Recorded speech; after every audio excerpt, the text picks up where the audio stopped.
Let's play a game called Grade the Head Coaching Hires. Ooh. Who do you think did well and who do you think did bad? Tell me what you got.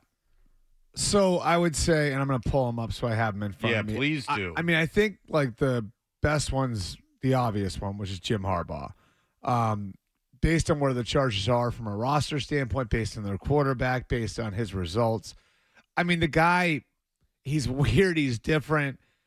His teams look exactly the same no matter where he goes. You're going to get like a really good defense. You're going to get a tough run game. You're going to get production out of your quarterback. So, like to me, like that's the easy one. Is Jim Harbaugh is the best of the group.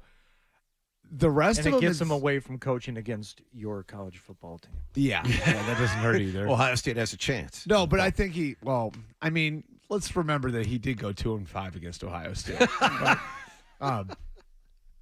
I mean, if you want to count the two that he wasn't at, the one they forfeited in 2020, and then That's still his team. 3-6, so 3-6. Okay. But you know, I think what the Chargers are getting is certainty, right? Like after gambling on Anthony Lynn and gambling on Brandon Staley, and if you want to go further back, gambling on Mike McCoy, they're betting on what's as close to a sure thing as you're going to get, right? Like when you're going and hiring a coach. The one I like second most, and it's funny because I would be very critical over the way their process went and why they didn't wind up landing on Belichick, is the Falcons with Raheem Morris, because I think he's going to be really good the second time around. He's still young.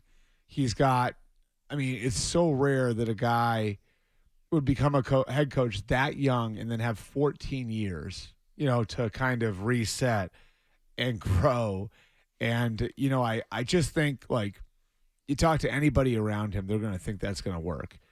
And then after that, like, I think Dan Quinn was a sensible hire for Washington. Okay, Dan Quinn, if you don't know, Dan Quinn just got hired by the Commanders. The belief, and you can tell me if this is true, first of all, is that Ben Johnson, the offensive coordinator for the Lions, who decided Ben to stay Johnson put. didn't interview very well. Okay, he didn't he was asking too much money, or he didn't interview very well? No, he didn't interview very well. All right, explain. So, like, they went through that. Ben Johnson's a really good offensive coach. You guys know that as well as anybody. Creative, gets a lot out of the quarterback, all of that. This is a different job than that. You know what I mean? Like, being a head coach is a different job than that. And I think anybody would tell you that Sean McVay and Kyle Shanahan, which are the model for this, right? And I've known those guys since they were position coaches. Play calling is just one thing they're good at. You know what I mean? Those guys are good at a lot of things. And I think with McVay in particular, like, I think he's probably more like Mike Tomlin than he is Andy Reid. Like, just in his strengths and the way he's able to galvanize people and the way he's able to reach people that maybe have With a had step problems stool. in their past. Yeah. Like, why do you think the Rams can go and bring in whoever they want, right? Mm-hmm. Like, the Rams bring in all these guys who've had problems other places. Why do you think that works?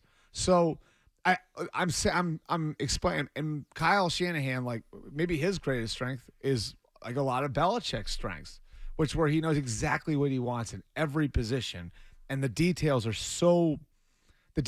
so good, So, like, Ben Johnson is a fantastic offensive tactician. I think there were other pieces of this where I think, in fairness to him and as a credit to him, like, he had self-awareness about that last year. That's why he pulled his name out last year. A big part of it was like, I don't know that I'm ready. I think this time around it was more like Washington knew after interviewing him, okay, some of those questions we had might be real. And it wasn't that he was out of it, but going into that last week, like, I think Ben Johnson was well aware. Ooh. I'm going to have to win the interview. Right? And so, he would rather have pulled his name out of contention than not gotten the job. And I think that, and Detroit, I think, has been really smart about this too, which Detroit over the last couple of years knows he's not like, I'm not quite sure that I'm ready for this. And what Detroit's been able to do the last couple of years is create an attractive option for him to stay. And last year was monetary, right? And this year, I think it's like, hey, come back and grow for another year, and we're going to bring all of these guys back, and you have a really good football situation with young players like Jamison Williams and Jahmyr Gibbs and all these guys who are going to be a year better next year, that'll protect your stock, right? Like that your stock's not going to plummet next year. You think they use Jamison Williams as a positive? Okay. You don't like Jamison Williams? I like how he's fast. Yeah, I would prefer he could catch the ball. Yeah, he's got Tyquan Thornton disease. I mean, he runs real quick. but Did he they much- convince Ben Johnson that they're also going to convince Dan Campbell maybe to settle for a field goal the second time around? I do want to talk about that. At some Okay, point we can over talk time, about that. yeah. But all right, but I do want to talk about Dan Quinn because universally yesterday when it was not announced that was it yesterday, I guess, when Washington Quinn announced was yesterday. Yes. Quinn was their new head coach, it was universally panned. Now I'm gonna I don't want to talk about this forever, but I found it odd. Quinn, defensive coordinator of the Cowboys, resurrected that defense. That defense was excellent. Mm-hmm. He also is a Super Bowl coach. He took a team to the Super Bowl. Mm-hmm. So why is he considered such a bad hire? Because people are stupid. I mean, because, like, honestly, like, it's just the perception and the reality are like two such different things, right? Perception is 28-3. The Falcons weren't very good at the end. The end of the season didn't go the way the Cowboys planned it. So, like, people can't see past, like, the 5 inches in front of their face. Like, if you really dig into it, he built the Falcons into a Super Bowl team, right? They were in the Super Bowl in their second year. They won a playoff game the year after that. And then salary cap issues, which weren't really his doing, caught up with them, and it imploded. And then he goes to Dallas, and he adjusts the Seattle scheme. And if you talk to Micah Parsons or Trayvon Diggs or any of the guys who played for him there, they'll all tell you the same thing. He got the most out of me. So, like, I think a lot of people, you know, and we can talk about this with the Patriots OC thing too. Why is what is unknown so much more attractive than what's known? Right. You know what I mean? Like, you can talk about all of these younger guys that are getting jobs. I don't know what Mike McDonald's going to be. I don't know what Gerard Mayo is going to be. I don't know what Brian Callahan's going to be. I like those guys. Right. But I don't know what they're going to be as head coaches. These are big jobs. If you're Washington, you got a new owner. You're a first-time general manager. Like, you have an idea of what Dan Quinn's going to be as a head coach. And for his first, like, 3 or 4 years, it was pretty damn good. And then the salary cap got him. Yeah, and you know what? If I'm a Washington fan, because I literally heard a national guy yesterday say, like, Washington's got to be, like, apoplectic about this. I would be happy that you hired a GM, the big stud GM guy.